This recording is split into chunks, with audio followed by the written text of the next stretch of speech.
Ben Franklin's World is a production of the Omohundro Institute.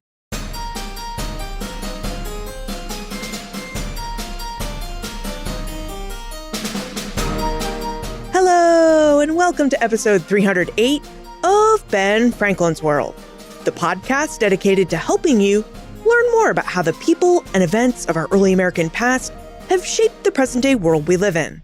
And I'm your host, Liz Covart. Every year, there seems to be a handful of history books that cause a stir among historians. These are the books that historians can't seem to stop talking about. And at least once or twice a year, I try to place at least one of these books into our editorial calendar so that you can get an idea of what historians are talking about and what historical research seems most exciting to them. Well, today's conversation is about one of these most talked about books. It's called Wicked Flesh: Black Women, Intimacy, and Freedom in the Atlantic World. Now, in Wicked Flesh, Johns Hopkins University history professor Jessica Marie Johnson takes us into the Atlantic world of colonial New Orleans and Louisiana to show us how the story of freedom in colonial New Orleans tended to pivot on the choices that Black women made to retain control of their bodies, their families, and their futures. But how did Black women in colonial Louisiana navigate French and Spanish Black codes or slavery codes to retain control of their bodies, families, and futures? Well, during our conversation, Jessica will answer this question, as well as reveal details about French entry into colonization and the diplomacy they needed to conduct to establish a trade with the west coast of Africa. The place of colonial New Orleans and Louisiana within the larger world of Atlantic trade and colonization, and information about the French Code Noir or Slave Code of 1685, and how African women and women of African descent navigated that code to create opportunities for freedom and control. But first, I'd like to take a moment to thank all of our new, past, and current subscribers to the Ben Franklin's World subscription program. Thank you, subscribers. My Omohundro Institute teammates and I really appreciate your support of our work and your help to keep this podcast going. If you're not yet a subscriber to the Ben Franklin's World subscription program and you'd like to be a subscriber, visit benfranklinsworld.com/subscribe for more information. That's benfranklinsworld.com/subscribe. All right, are you ready to check out one of the most talked about books in the field of early American history? Let's go meet our guest historian.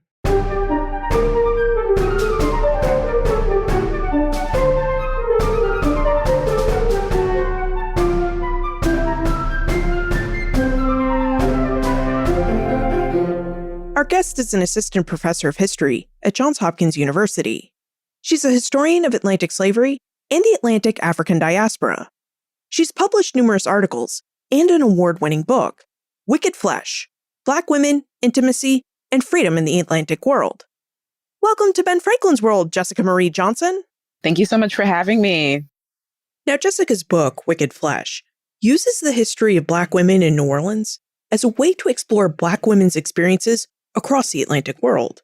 Jessica, I wonder if we could begin our conversation by having you tell us a bit about the geographic scope and time period for your work.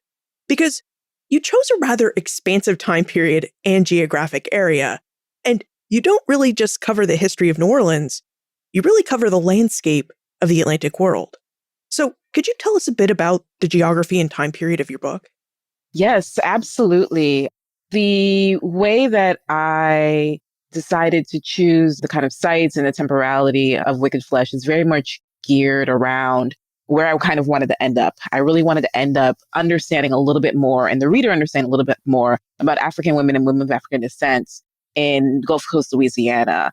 And one of the ways I describe the kind of geography of the book is New Orleans Atlantic world.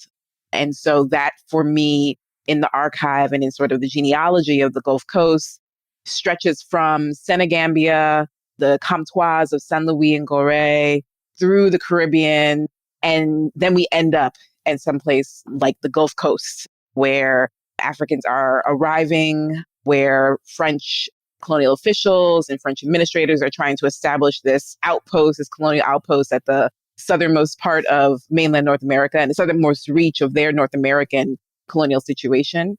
And at a place that is, connected in this kind of strange, like almost like not just a triangle, almost a kind of polygon in this 18th century moment.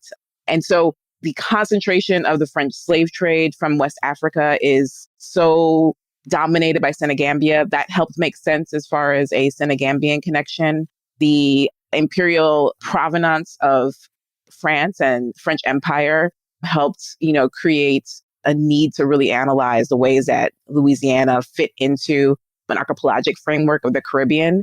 But I also try and be clear that, this is how I'm describing New Orleans Atlantic world in this context and in this book and for these reasons. But there could also be a story of New Orleans Atlantic world and Black women in it that stretches from the Bight of Benin and around to Louisiana and through the Caribbean, particularly in the weight of the slave trade to Saint-Domingue. So there's many, many ways of thinking about the diasporas that end up in Gulf Coast Louisiana.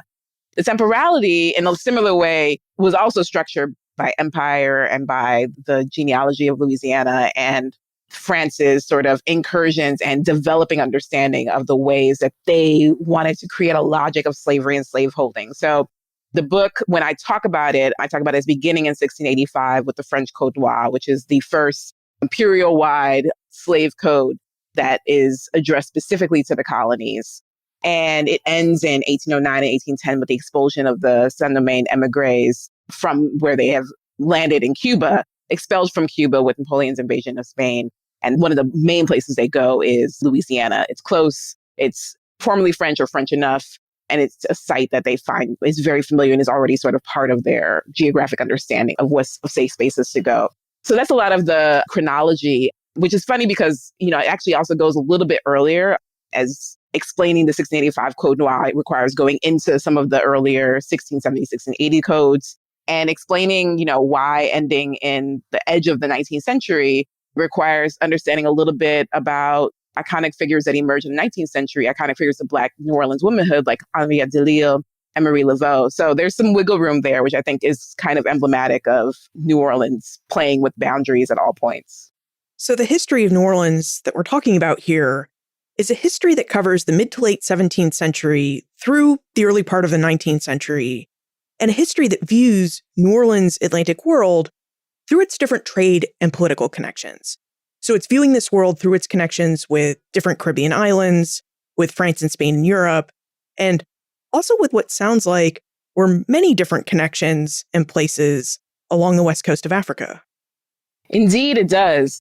The space that is Gulf Coast Louisiana is really kind of a constellation of sites that if you focus in on the site that becomes what we know as New Orleans, you can sort of see its relationship to a whole host of places that both make it and it makes others. So it's connected to Saint Louis, it's connected to Gré in what is now present-day Senegal. There's ways it's connected to France, and scholars have done amazing work on these connections, including Rebecca Scott and Jean Hebrard on Rosalie Vincent and her descendants in France. It's connected to Saint-Domingue, Martinique, Guadeloupe. And it's connected, there's a shift in empire in the 1760s. The Gulf Coast ends up being connected in surprising ways to Cuba. So it's a site that has so many interesting links to other histories and other enslaved and free Black communities and other empires and imperial ideas of bondage and of slaveholding, and all of these things are emerging in this moment. In a lot of ways, the book is trying to think with how this is all a process, so in a lot of ways, it's not saying that this is the definitive New Orleans Atlantic world or a definitive way to think about the emergence of slavery or Black community in Louisiana. It's not trying to say that this is the definitive way to think about plantation economies or the urban outpost.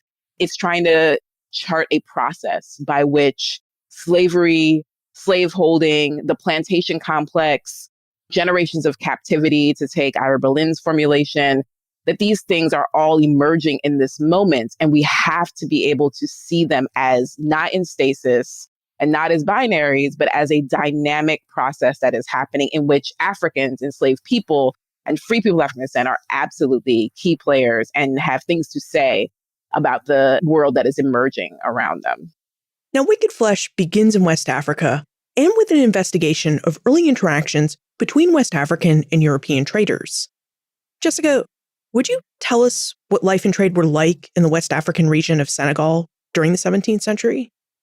Yeah, so this is the beginnings in a lot of ways of French incursions into the Atlantic world. Like they begin in the 17th century establishing themselves as St. Christophe. They begin trying to expand not just down the West African coast, but trying to establish themselves at outposts at Martinique, at Guadeloupe. I think by the end of 1697, I believe, is when they finally have really kind of got secure footing at Saint-Domingue. I mean secure because the French are latecomers in a lot of ways to the plantation colonization game. They're fighting for space from the British. They're fighting for space from the Spanish and the Portuguese. They are navigating, coming sort of behind and on the heels of the sugar revolution that's already happened, the tobacco revolution that the British take advantage of in the Chesapeake. So the French are really kind of navigating a world that they're trying to be, major players in, but are significantly minor.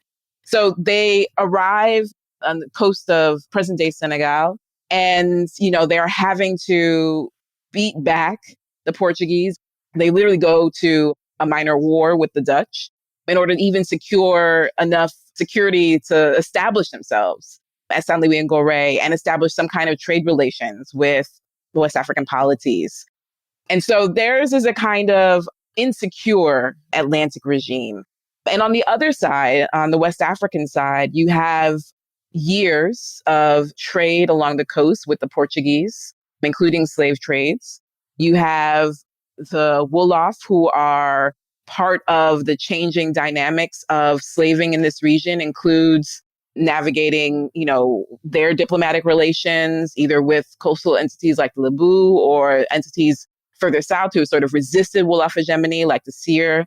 And so they themselves have their own geopolitical issues to manage and to navigate. And they also have a kind of hegemony on the coast, and at the Comtoise in particular, that mean that when they are faced with trade with the French, the Portuguese, or the Dutch, they have the monopoly of power. Like they say to the French, here, you can rent, but you have to pay this amount. Here, you can trade with us, but we're going to charge you duties on the rights to trade every year. And then we're going to charge you a tax on everything you wish to trade.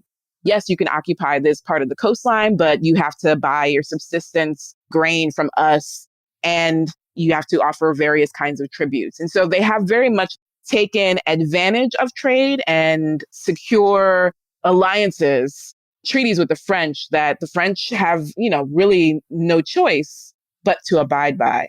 And so it's a very interesting space for the French, where they are really kind of trying to, maintain and expand their imperial holdings and their imperial hold, while at the same time, faced with the insecurity of being on the coast and having to engage in these diplomatic rituals and traditions. And that is in part the space that African women, free African women in particular, can enter into, because they become part of these trade negotiations and their intimate partnerships with the French, with the Portuguese and Dutch as well, before the French, become very much part of the practices of economic and geopolitical relations along this coast. You mentioned that the French trade with the Wolof, with the people of Senegal and Senegambia, was multifaceted, that they're trading more than just enslaved people. But how did the slave trade factor into this trade between the Senegalese and the French? And you also mentioned that women were crucial to facilitating this trade. So I wonder if you could provide us with a few examples of women's involvement in trade. For the French, it becomes pretty quickly primarily about trading in Africans. That's what they want. By 1715, you have Saint-Domingue surpasses Martinique as far as being a kind of prime destination for enslaved Africans and being a prime market for sugar and other kind of plantation economies. So the French as a body and as an empire in the West African coast are really, really interested in trading Africans. But that doesn't mean it's the only item that's being exchanged on the coast. Absolutely not. There's definitely, as part of this exchange and this commercial venture, there is a lot of trade in fabrics, in cotton in particular. There's trade in arms. There's trade in alcohol. There's trade in precious items.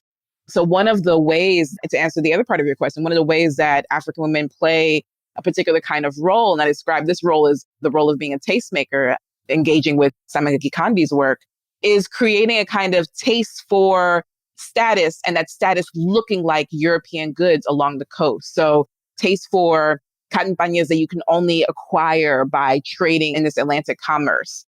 Trade in gold jewelry becomes an aesthetic marker of femininity, of status that African women cultivate and desire and want to trade for. It even extends in a lot of ways, and you see this increasingly moving into the later part of the 18th century, architecture, the kinds of materials that are brought to the coast in order to build homes and buildings, and the kinds of architecture that is being created and innovated on. And so you have a range of trade goods that are exchanged in the West African context that are not a single item like Africans leaving the coast to head to west into the Atlantic world, but are characteristic of the kinds of commercial desires and needs that are being expressed by Wolof and other polities. I'd like for us to look at one aspect of this varied trade between the Senegalese and the French, and that is the aspect that involved enslaved Africans traveling from Senegal to the French colony of New Orleans. Now, the first documented arrival of an enslaved African woman in Louisiana is dated 1721.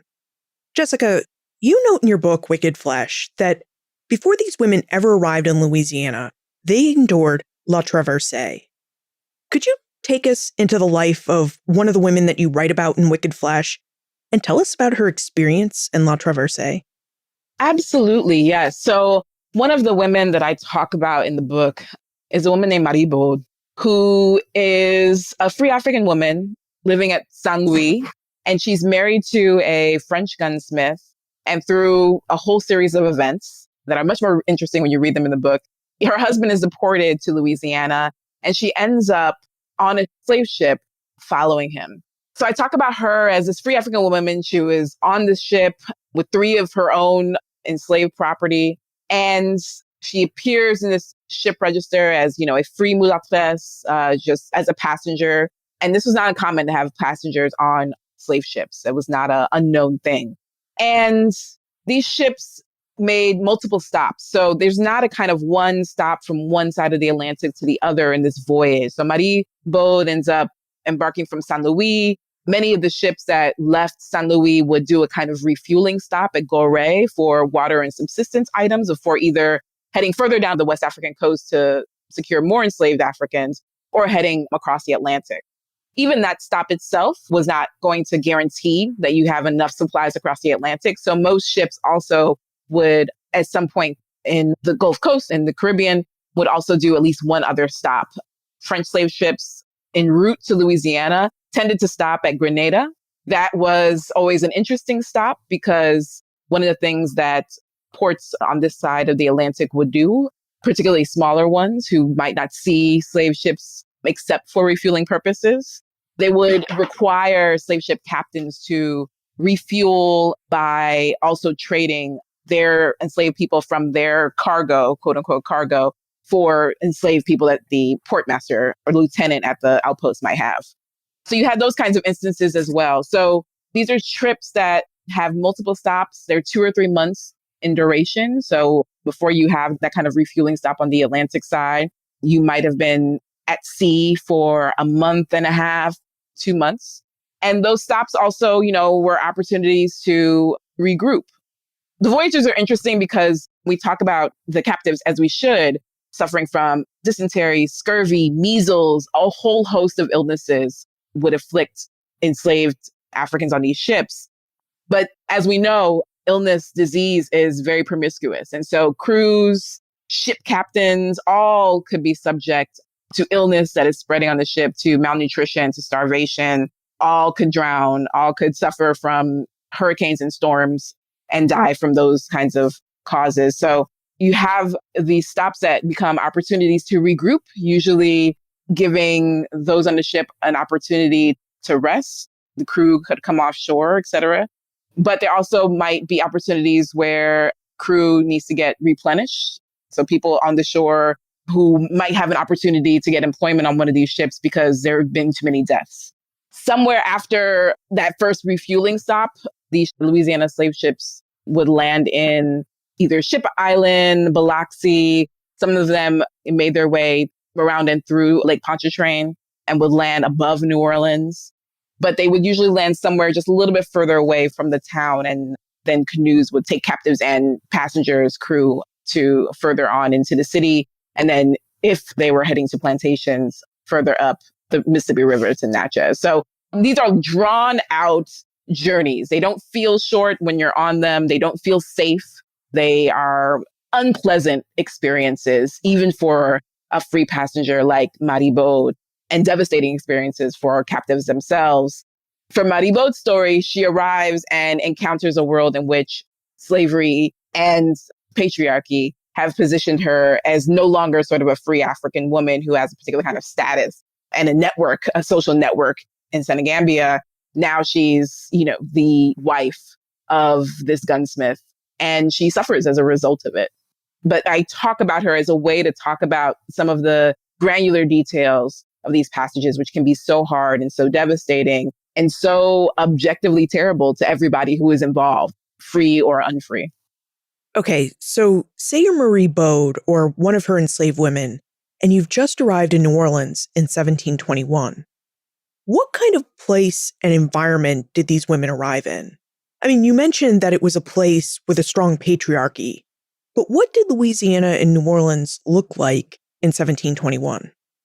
So there's a great line that I believe is Jean Paget, but I don't have it right in front of me, where he describes, this outpost is like 100 huts, some scraped together boards and planks. It's muddy, it's sweaty, most of the year. It's frosty when it's actually winter. It floods all of the time. Like, this is not a pleasant place to live. It's not luxurious. It's not even entirely constructed. So the space that Africans are landing, that someone like Maribaud is landing, is a hard place to occupy. There's mosquitoes. Like, it's just, when people talk about it, when people write about it, it's really interesting because there's a way that people talk about this glamour of New Orleans, which I think is absolutely true in the 19th century. But in its earlier moments, it really is just a muddy outpost that even the French themselves, those who are coming over as French settlers and engagés or indentured laborers, they come and a lot of them leave. There's a significant out-migration. People do not want to stay on the coast. There's not even like the enticement of plantation agriculture because they can't figure out how to get tobacco oriented. And people seem not sure that they're interested in that because there's also this trade that's happening between the French and French Canadian fur traders. And that seems like maybe it's more lucrative. It's a bit of a messy prospect along the coast. And that's the world that African women, enslaved Africans, are landing in. They're also landing in a world that is not dominated by the French. Like, this is very much native ground. And I'm taking that framing from Kathleen Duval.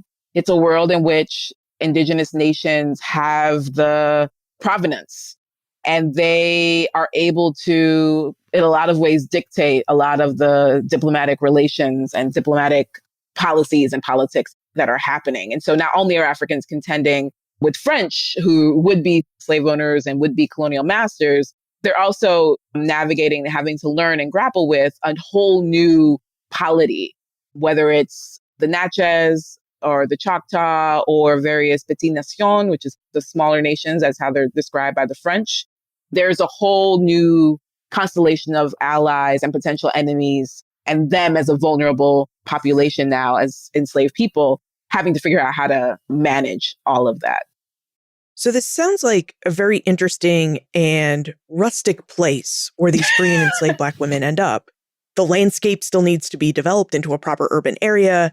It's hot, it's swampy, it's mosquito-ridden, and it's really a native world, a native space where Native Americans were really calling the shots in terms of peace, war, and trade.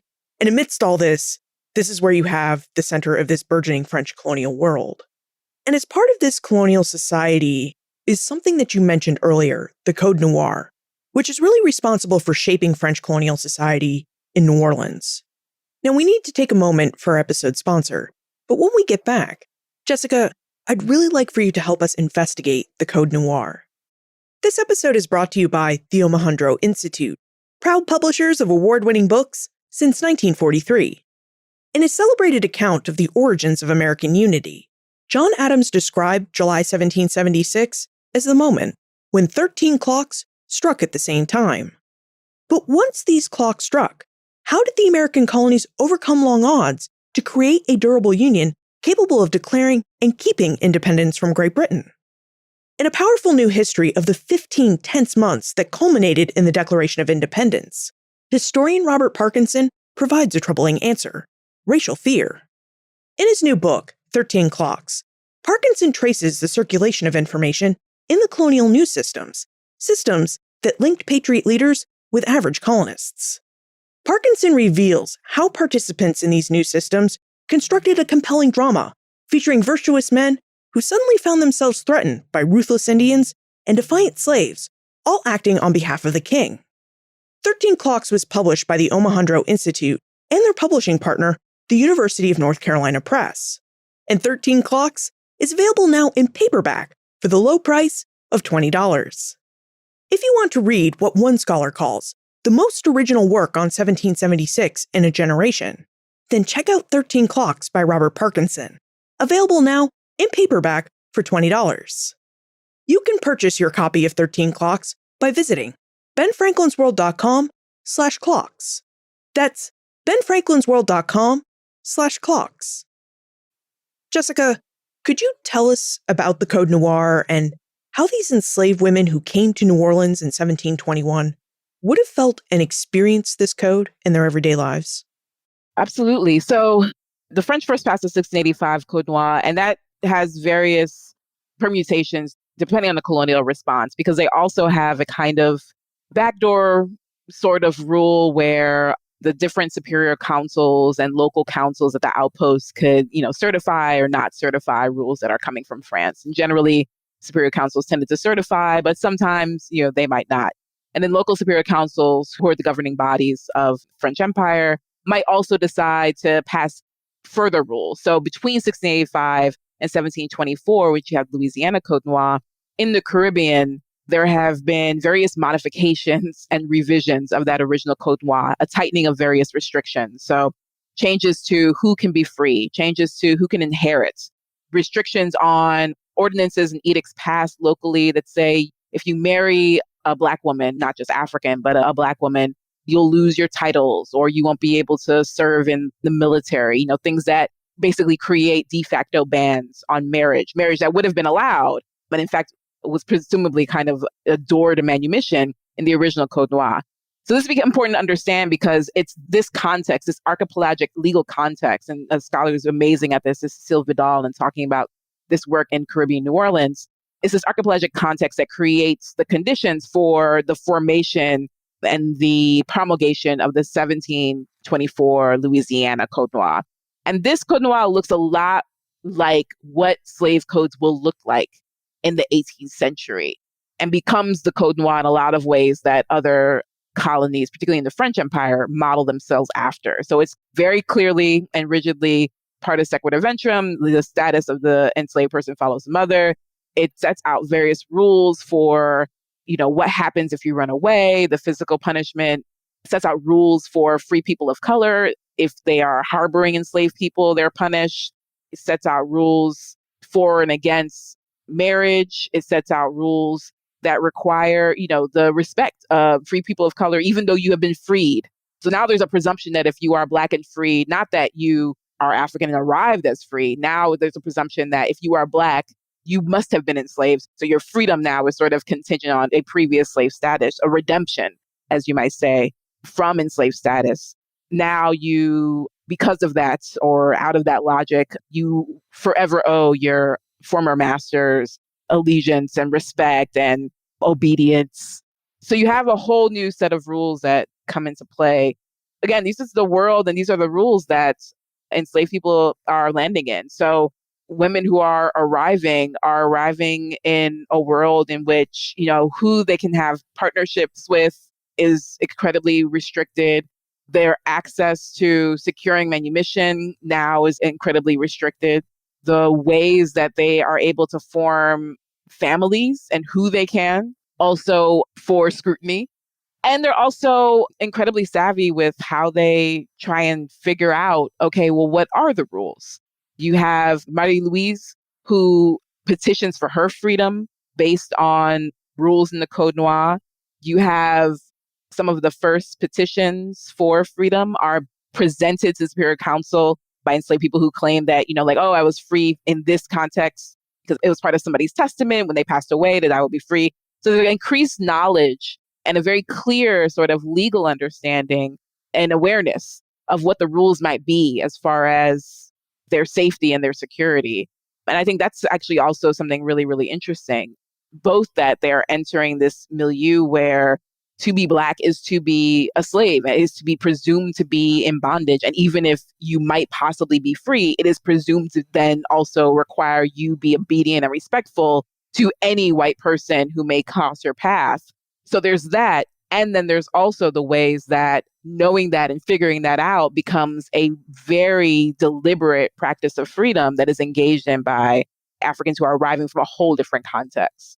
I think that's one of the reasons it was important to kind of really stress the experience of La Traversée sets the stage for entering a whole new reality, but not one that is insurmountable and not one that Africans sort of, were resigned to. They absolutely were creative and dynamic and aggressive about trying to figure out how to find a state of freedom as they defined it and keep it and maintain it against incursions of slave owners and colonial officials.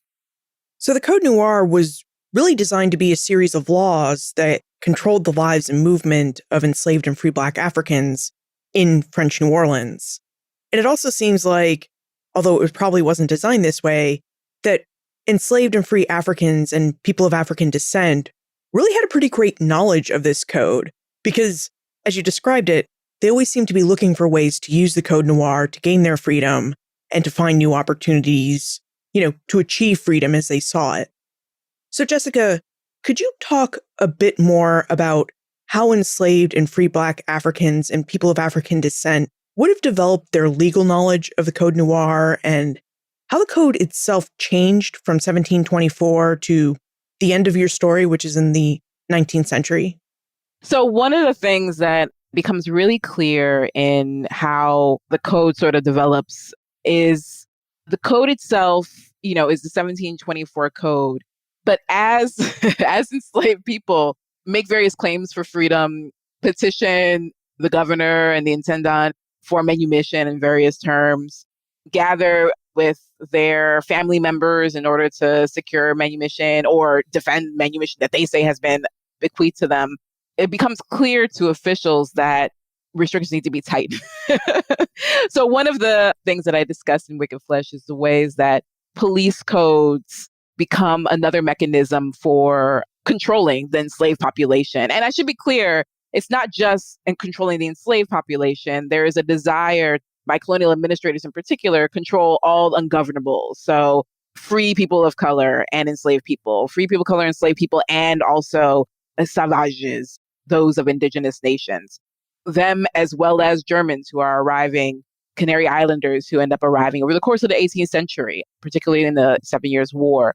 So you have like a whole host of peoples and peopledom that French imperial officials are struggling to control. But the bulk of the laws and the letter of the law tends to fall heavily on enslaved people. So one of the slave codes I talk about is the 1751 police code, like Governor Vaudreuil establishes, and the mechanisms that that code offers to control movements, to add curfews to the town, because now by the 1750s, it's really kind of increasing into a town context, to control who can sell what to who, to try and control the markets that have popped up on the levee or in different parts of town.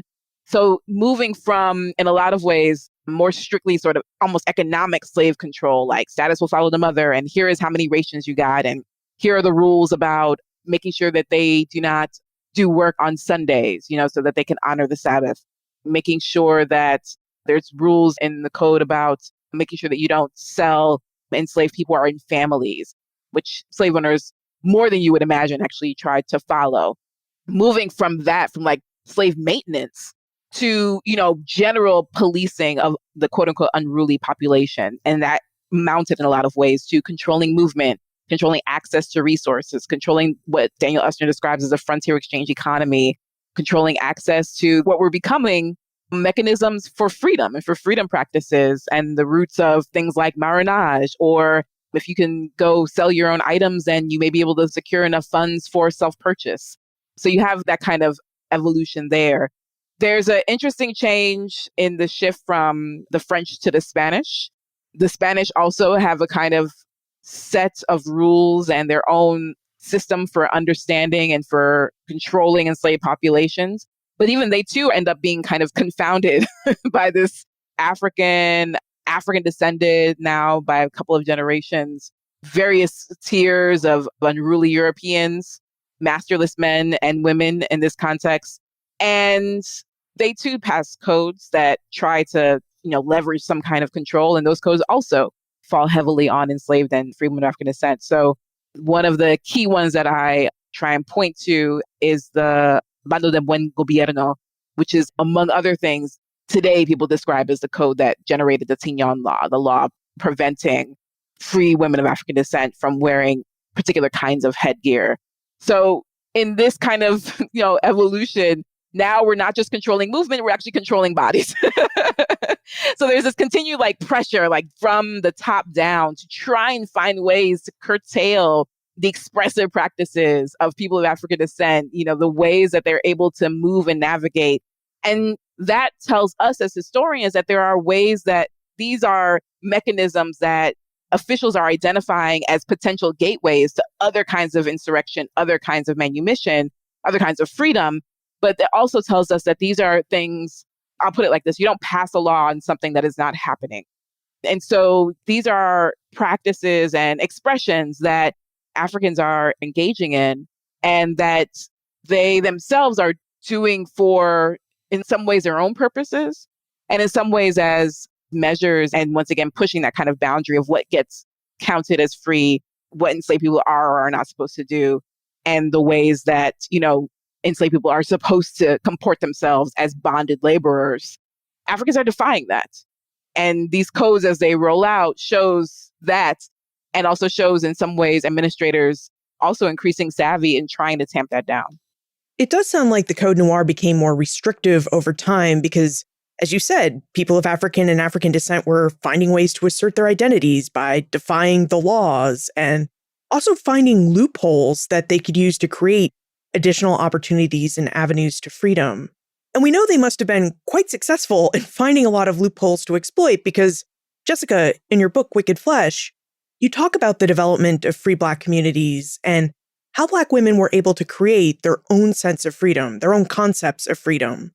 So could you tell us about the development of free Black life in colonial New Orleans and about what freedom meant to the enslaved African and African descended women who lived in this developing settlement? Absolutely, because I think this is one of the key interventions that I really want to make in how we think about freedom in this era. I call the book Black Women Intimacy and Freedom in the Atlantic World. I don't call it Black Women Intimacy and Slavery in the Atlantic World because I think that one of the things that we have gotten better at and still need to do better with is thinking about the rise of slavery, the rise of plantations as a process, the plantation complex, or slave societies and societies with slaves. We have formulations and language for describing how this happens over time and that it's a dynamic process and nothing is in stasis. I don't think we do as well doing that when we're talking about freedom. And so one of the things I wanted to stress are the ways that African women and women of African descent are themselves thinking about what freedom means in the context of a slaveholding society. And they're thinking about it in many different ways. So when I'm talking about free African women in the West African context, they're thinking about the freedom to be tastemaker, to be a patron or to have patronage, the freedom to engage in trade, the freedom to own slaves. And often they were owning enslaved women. So they're talking about these are the things that secure safety and autonomy for me and my family, for me and the people who I've decided and claimed as kin. And I think if we think about that in some ways as a measure of what freedom is, we actually see different conversations, I'll say, about freedom happening even among Black women within the enslaved and free Black communities. So you see enslaved women who are petitioning for their freedom and saying, this slavery thing is a trick. Marie Louise says that quite explicitly. She's like, slavery is a trick. You should not hold a free woman as a trick. You have in 1731, there's a slave conspiracy and there's a woman involved in it. And this woman articulates the success of the conspiracy as her then being able to name herself. She's going to take a new name and her name is going to be Madame Perrier. And Etienne Perrier is the governor. So she's essentially saying the marker of her freedom is to be a head woman, is to be an aristocrat, is to be someone who is as powerful essentially as the governor. And then you also have other ways of expressing and manifesting freedoms that are even challenging to ideas of empire. You have the expression and the acts of women defending each other. Louison and Babette, who defend each other against a sexually harassing an abusive soldier who actually attacks them. You have the woman Taka, who defends her time, essentially, against her husband, who wants her time for himself. So you have all of these different ways of thinking about how do I expand and control my autonomy, my body? How do I secure safety and security for my people? And those are not one story, and they're not even one story that you can just sort of slide across the 18th century and say, well, this is what freedom therefore means.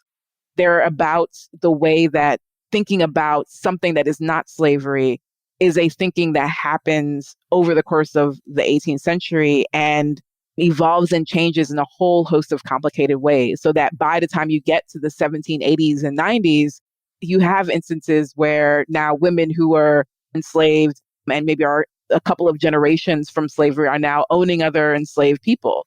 So that's the change, that's the shift, that's a process, and it has its own history.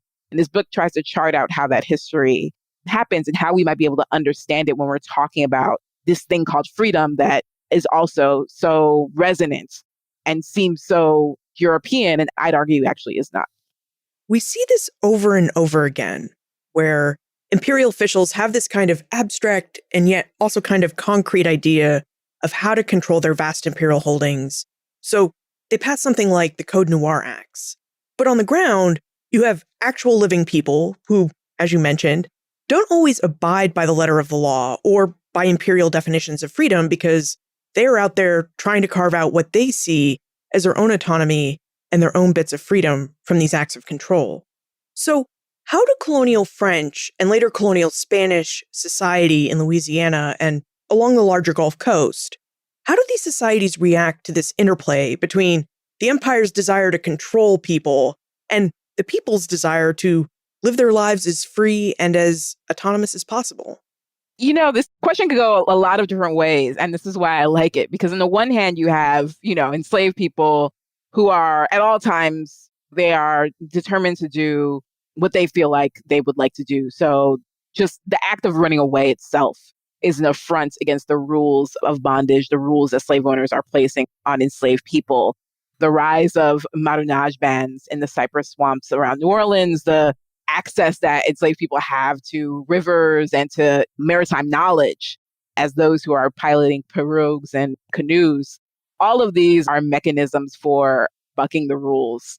But what's interesting about looking at the Atlantic world from the history of slavery is that you actually see people at all levels, colonial outposts, trying to pull against the supposed boundaries of their world. You have governors who are pushing the bounds of their authority and doing actions and asking for permission later. So the whole establishment of New Orleans by Governor Bienville is in some ways a site that he decided was going to be the outpost, was going to be the colonial city. And he would get pushback from his other colonial officials, just sort of kind of apologize somewhere in France that, oh, sorry, I didn't know that you meant that other place, Mobile. I thought you meant New Orleans. And that's a colonial story. And in some ways, our imperial histories have imagined that there is a rule that's decided, like the Code Noir, and then it's just become sort of the basis for life on the ground. But actually, on the ground, I think, is where the action is. And on the ground is what, in a lot of ways, is pushing decisions that are happening above. And Louisiana becomes an amazing site for that. So not just enslaved people, but French settlers who are themselves engaging in various intimate partnerships with Indigenous and African women, Indigenous who are playing the French and the British and other European imperial entities against each other for their own purposes. Everyone is trying to slide by the rules of empire and use it for their own purposes. The difference with looking at from the history of slavery is that enslaved people are the ones who are especially vulnerable and set up in this structure to be especially precarious. So the changing rules are some of the most interesting and fun parts of following these stories in the archive. Now, as we mentioned at the start, Wicked Flesh is a story of African and African-descended women and their interactions with French and Spanish slavery in New Orleans and along the colonial Gulf Coast region. Jessica, why do you think it's important that we study the experiences of enslaved and free Black women broadly? And why do you think we should study their experiences across the Atlantic world and even across the colonial Americas?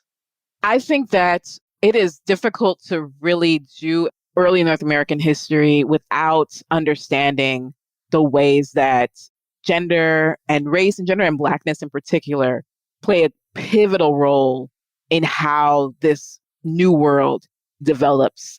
And the easy response is, of course, part of sequitur ventrum and the ways that reproduction really structures social relations and political possibilities in New World societies. But there are so many other ways that understanding the history of African women and women of African descent tells us something really, really important about what is happening on the ground and in these broader histories. Tells us something more about the geopolitics. An example I could give is after the 1729 Natchez revolt, where the Natchez Indians massacre, by estimates, 200 European men, women, and children. They're trying to take back their territory from the French, who are trying to turn it into plantation country. In the wake of that, two institutions emerge in Louisiana that have sort of been seen as like these separate institutions. But actually, in the wake of this, we can see, if we're looking at it from the context of where are African women, we actually can see some interesting relationships to empire there. So one institution is the Free Black Militia, which the legacies of that are in Etienne de Perier charging enslaved Black men from New Orleans, from the outpost New Orleans, to not just fight against the Natchez, but to massacre various petite nations around the town in eventual possible exchange for their freedom. And the other institution that emerges is the Ursuline Convent, which the Ursulines have been around for, I believe they arrived in 1724. So they've been around for a few years before that, but they weren't getting the support and resources from the Superior Council or from the colonial officials that they do in the wake of the Natchez War, where you have a sudden influx of women and children who are now orphaned from Natchez, and who better in the French, imperial mindset to take care of widowed women and orphaned children than nuns. You have these two institutions that get created, and they've sort of been seen as like, oh, it's separate, and look at these institutions and how they appear. But what happens if we look at it from the perspective of African women and women of African descent? We can actually see the ways that these are two institutions that emerge with a particular idea of freedom as charity, or freedom as intimacy with the bloody work of empire. And nowhere there is an institution that's devoted particularly to Black women, to African women, Black women and girls, Black womanhood. You could say, the Free Black Militia, they benefit their wives. And in fact, a lot of their wives do secure freedom because the men are able to leverage their apprenticeships and their labor to secure freedom for their wives. And you could say that African women are being catered to as charges of the Ursulines, but there's not a particular institution for them itself. And so it tells us something about what freedom and charity mean in this world, what those things will come to mean in the context of 19th century abolitionist ideas about what freedom, civic society, citizenship are supposed to do in an increasingly modernizing world, and the role that Black people play in that. And it also tells us something about the ways that African women are being rendered invisible at the intersection. Like literally, it's a perfect example of Kimberly Crenshaw's formulation of intersectionality and the ways that, the limits of possibility when it comes to empire and the ways that that can be so truncated. And so I think those are the kinds of things that give us different histories of those two institutions, looking at it from the context of African women and girls. And we need to do that with a lot of our institutions more than likely, because if we're going to have histories that are explanatory of whole populations and the wholeness of populations. And we need to do a better job of actually seeing how these institutions are actually connected. We should jump into the time warp. Yeah. This is a fun segment of the show where we ask you a hypothetical history question about what might have happened if something had occurred differently or if someone had acted differently.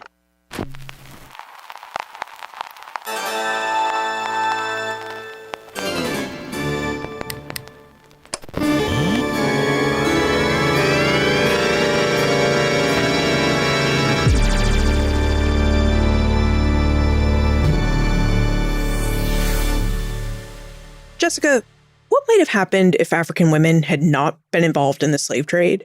How might the history of Atlantic slavery be different if African women had not been enslaved? This is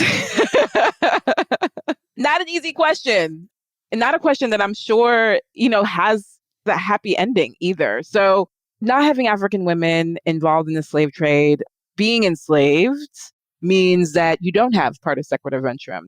It doesn't mean that you don't have slavery, though. It may mean that you have a kind of bondage that looks a lot more like the kinds of unfreedoms that are circulating within the West African context. So I'm thinking of the Wolof employed slaves, quote unquote slaves, as soldiers in the Seto, the Royal Army.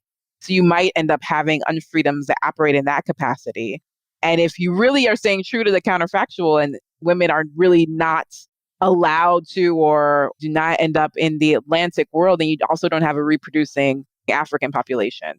That doesn't mean, that you don't necessarily have a reproducing enslaved population, because you also have indigenous polities that are in their own conflicts with Europeans. You have indigenous slavery. So does it mean that you have now Afro-Indigenous or an even more Afro-Indigenous enslaved population than we've already charted in our histories? That's possible as well.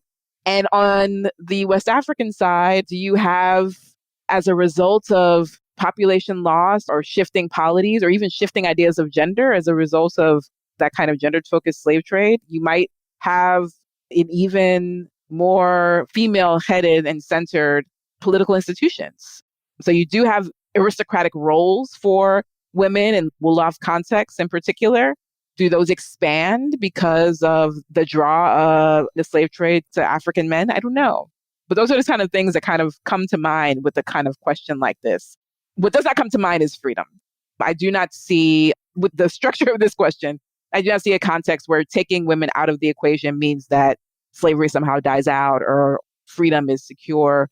I think that there is something massive about the appetite for sugar, coffee, tobacco, and other goods in this moment that could beget slaveholding complex.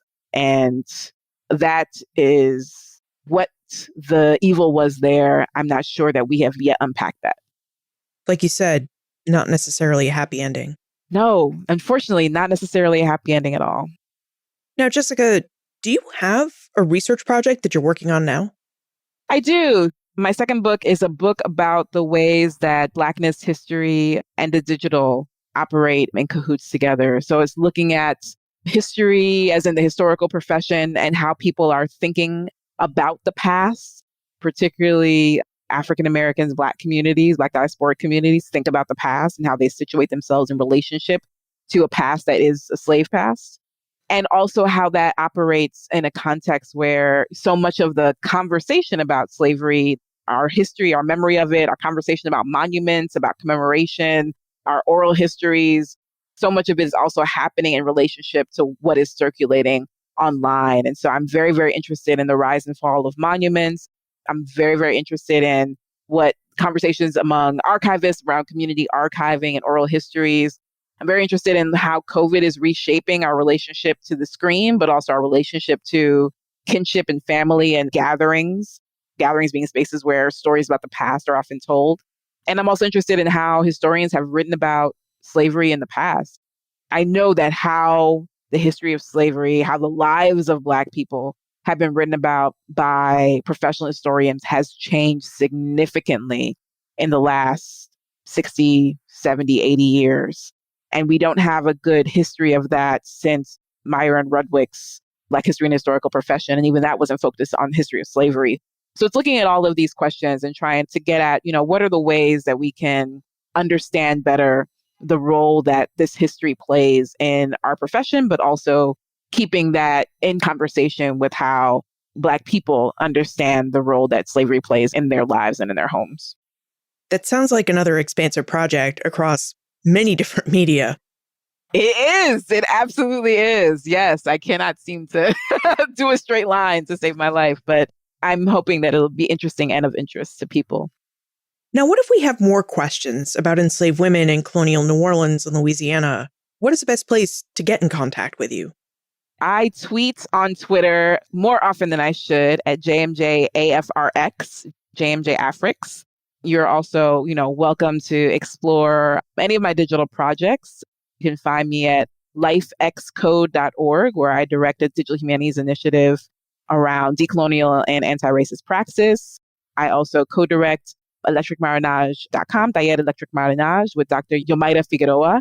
And you can explore some of my random ruminations and thoughts over at my blog, dh.jmjafrix.com.